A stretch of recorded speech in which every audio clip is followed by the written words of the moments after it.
Hello friend, जय श्री कृष्ण। स्वागत है आपका कृष्णा होम्योपैथी में। आज हम जानेंगे इग्नेशिया मेडिसिन के बारे में। इग्नेशिया मेडिसिन के पेशेंट कैसे होते हैं, किस कंडीशन में आपको ये दवाई को देना है, कितनी डोज में देना है, ये सभी क्वेश्चन को बहुत डिटेल से डिस्कस करेंगे। जो लोग होम्योपैथी से नहीं जुड़े हैं उनको तो सिर्फ एक बात समझनी चाहिए, जब कोई भी व्यक्ति इमोशनली ब्रेक डाउन हो जाता है, रीज़न कुछ भी हो सकते हैं, किसी की डेथ हो सकती है, उसके बाद उनकी बॉडी में सिम्टम नज़र आते हैं, तो आप इस मेडिसिन का इस्तेमाल कर सकते हैं। प्लस अगर किसी का ब्रेकअप हुआ है या जॉब चली गई है, इसकी वजह से वो व्यक्ति डिप्रेस हो जाता है, या फिर कोई एग्ज़ाम में फेल होने की वजह से डिप्रेस हो जाता है और उनकी बॉडी में बहुत तरीके के सिम्टम नज़र आते हैं, इन सारी कंडीशन को ट्रीट करने के लिए आपको इग्नेशिया मेडिसिन का इस्तेमाल करना है। तो चलिए जानते हैं इग्नेशिया मेडिसिन की पर्सनालिटी के बारे में। इस मेडिसिन के जो पेशेंट होते हैं उनका नेचर कैसा होता है, उनके माइंड सिम्टम कैसे होते हैं। आप लोगों से हर बार की तरह रिक्वेस्ट है, एक कॉपी पेन को हमेशा अपने पास में लेकर बैठें ताकि आप लोग इम्पोर्टेंट पॉइंट को नोट डाउन कर सकें। तो चलिए अपने डिस्कशन की स्टार्टिंग करते हैं विदाउट वेस्ट टाइम। ये दवाई लेडीज़ के लिए इसीलिए मानी जाती है क्योंकि वो लोग बहुत ही ज़्यादा इमोशनल होती हैं और बहुत ही ज़्यादा सेंसिटिव होती हैं। इग्नेशिया के जितने भी पेशेंट होंगे वो मोरली करेक्ट होना चाहेंगे। वो अपने बड़ों के आगे बिल्कुल नहीं बोलेंगे, चाहे उनके बड़े कुछ गलत भी कर रहे हो तो इग्नेशिया के पेशेंट मोरल वैल्यू की वजह से उनके आगे गलत नहीं बोल पाएंगे और वो गलती को अपने मन में रखेंगे। इग्नेशिया के पेशेंट को आप एक एग्जाम्पल से समझे। अगर किसी घर में एक बच्चा है, अपने पेरेंट्स की हर बात मानता है और माइल्ड नेचर का है, वो जिद्दी नहीं है, लेकिन उसके बाद जब उसका छोटा भाई दुनिया में आता है तो उस बच्चे को लगता है कि उनके पेरेंट्स उन्हें निगलेक्ट कर रहे हैं, इस वजह से भी वो बीमार होने लगते हैं। वो नहीं चाहते कि उनकी जो पोजीशन है वो डाउन हो। ये आप लेडीज़ में भी इमेजिन कर सकते हैं। इग्नेशिया की जो पर्सनालिटी होती है वो पूरे घर को अच्छे से जोड़ कर रखती है। वो अपने बड़ों की बहुत रिस्पेक्ट करेंगी, वो जैसा कहेंगे वो वैसा मानेंगी और अपने पूरे परिवार से बहुत प्यार करती हैं, अपनी पूरी जिम्मेदारी को निभाती हैं। लेकिन वो बीमार तब पड़ती हैं जब इतना करने के बाद भी उन्हें अप्रिसिएशन नहीं मिलता।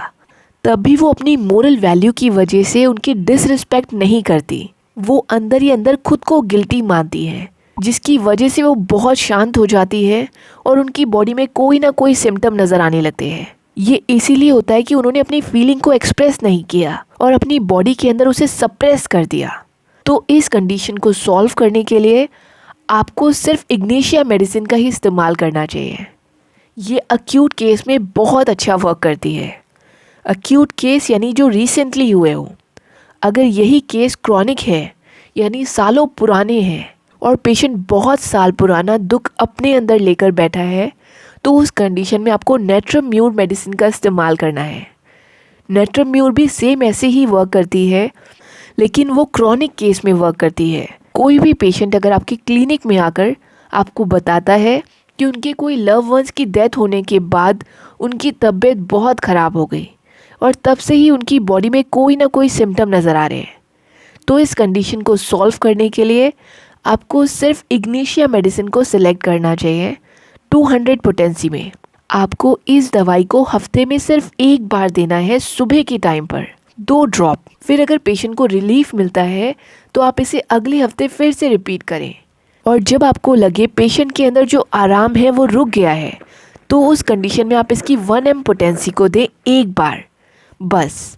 आपको और किसी भी मेडिसिन का इस्तेमाल नहीं करना है, सिर्फ इस दवाई से ही उनकी ये प्रॉब्लम सॉल्व हो जाएगी। तो ग्रीफ को सप्रेस करने की वजह से जितनी भी प्रॉब्लम हो उसे सॉल्व करने के लिए आपको इग्नेशिया मेडिसिन को सिलेक्ट करना है। इग्नेशिया के पेशेंट बहुत रिस्पॉन्सिबल होते हैं, वो अपने काम को बहुत ही बखूबी से निभाते हैं। ऐसे लोग अपने परिवार को बहुत प्यार करते हैं, प्लस परिवार को खुश करने के लिए हर तरीके से एफर्ट लेते हैं। लेकिन जब इतने सारे एफर्ट करने के बाद उनको अप्रिसिएशन नहीं मिलता है उनकी फैमिली मेम्बर की तरफ से, तो वो टूट जाते हैं और उसके बाद वो धीरे धीरे करके बीमार होने लगते हैं। इग्नेशिया की जो पर्सनालिटी होती है वो बहुत ईमानदार होती है। ये पेशेंट जैसे ही आपकी क्लिनिक में आएंगे आपको देखते ही पता चल जाएगा इनके माइल्ड नेचर की वजह से वो आपसे भी बात करेंगे तो आंखें नीचे करके बात करेंगे और बहुत ही पोलाइट बात करेंगे। वो अपने फैमिली इश्यूज़ को आपके सामने बिल्कुल भी डिस्क्लोज़ करना नहीं चाहेंगे। लेकिन जब आप लोग ऐसे पेशेंट की केस स्टडी करेंगे तो आपको बातों के अंदर से ही क्लू को कैच करना है। फॉर एग्ज़ाम्पल, अगर आपके क्लिनिक के अंदर कोई भी इग्नेशिया की पर्सनालिटी आती है और उनकी फैमिली में कोई भी डिस्प्यूट चल रहा है जिसकी वजह से वो मेंटली डिस्टर्ब हो गई हैं और उनकी बॉडी में कोई ना कोई सिम्टम नज़र आते हैं, तो वो इस बात को आपको डायरेक्ट नहीं बताएंगी कि उनकी फैमिली में कोई झगड़ा चल रहा है। वो हमेशा इसे छुपाना चाहेंगी। लेकिन जब आप उनसे बार बार पूछना चाहेंगे तो वो छोटे छोटे क्लू आपको दे देंगी। जैसे कि ऐसे पेशेंट आपसे बोलेंगे, जो हर परिवार में चलता है वही चल रहा है सर। तो इससे भी आपको पता चल जाएगा कि उनकी फैमिली में क्या चल रहा है, पेशेंट ने अपने दुखों को कहाँ सप्रेस किया है। एक बार जब आपको ये क्लू मिल जाएगा तो आप इजीली इस दवाई को दे सकते हैं। इग्नेशिया मेडिसिन की जो पर्सनालिटी होती है वो माइंड से बहुत अलर्ट रहती है। वो अच्छे से जानती हैं कि क्या गलत है क्या सही है, लेकिन वो बस बोल नहीं पाती, वो भी मोरल वैल्यू की वजह से। जैसे अगर कोई वाइफ इग्नेशिया की है और उस वाइफ को अपने हस्बैंड का कोई भी बिहेवियर अगर अच्छा नहीं लगता है तो वो उन्हें भी डायरेक्ट नहीं बोलेंगी, वो इनडायरेक्ट वे में उन्हें बोलने की कोशिश करेंगी। ऐसी लेडीज़ कभी भी अब्यूजिव लैंग्वेज का इस्तेमाल नहीं करेंगी, बल्कि अपने गुस्से को छोटी छोटी बातों से एक्सप्रेस करेंगी।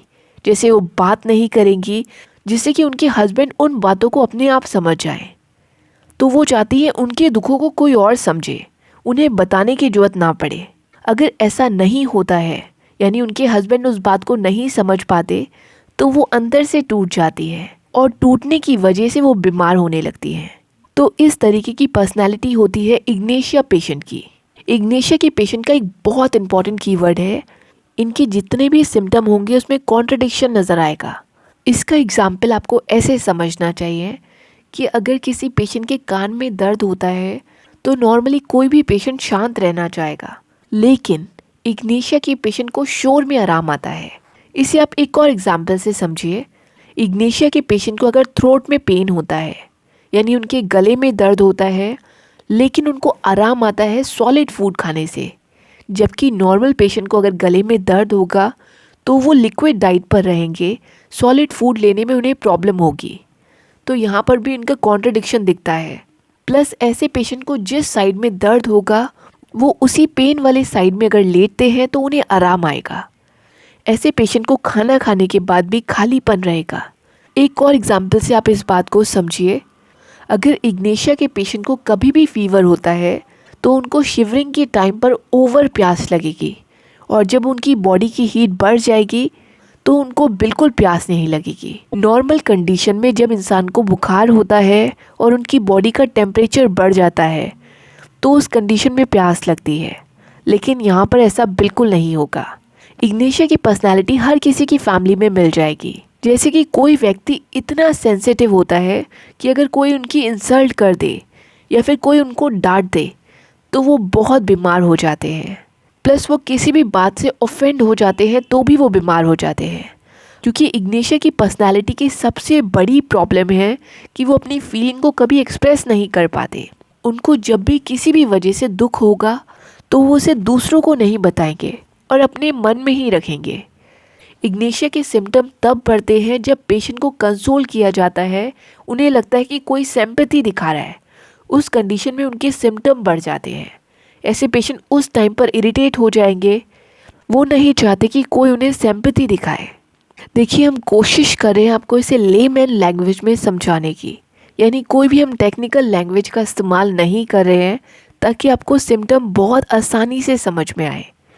लेकिन ये वीडियो ऑलरेडी बहुत लंबा हो गया है, इसलिए बाकी के सिम्टम के बारे में हम कल की वीडियो में डिस्कस करेंगे, ताकि आप लोग कंफ्यूज ना हो। तो आई होप आपको इस वीडियो से काफ़ी कुछ नई बातें जानने को मिली होंगी। अगर आप लोग आगे भी इसी तरीके की होम्योपैथी नॉलेज लेना चाहते हैं तो इस चैनल को सब्सक्राइब करें और वीडियो को लाइक करें, और अपने फ्रेंड्स और फैमिली मेम्बर्स तक ये वीडियो को ज़रूर शेयर करें। So friend, that is it for the day. I hope you like my session. If you really like it, then please subscribe it and share with your friends and family members. Till then, stay safe, stay healthy. Have a good day.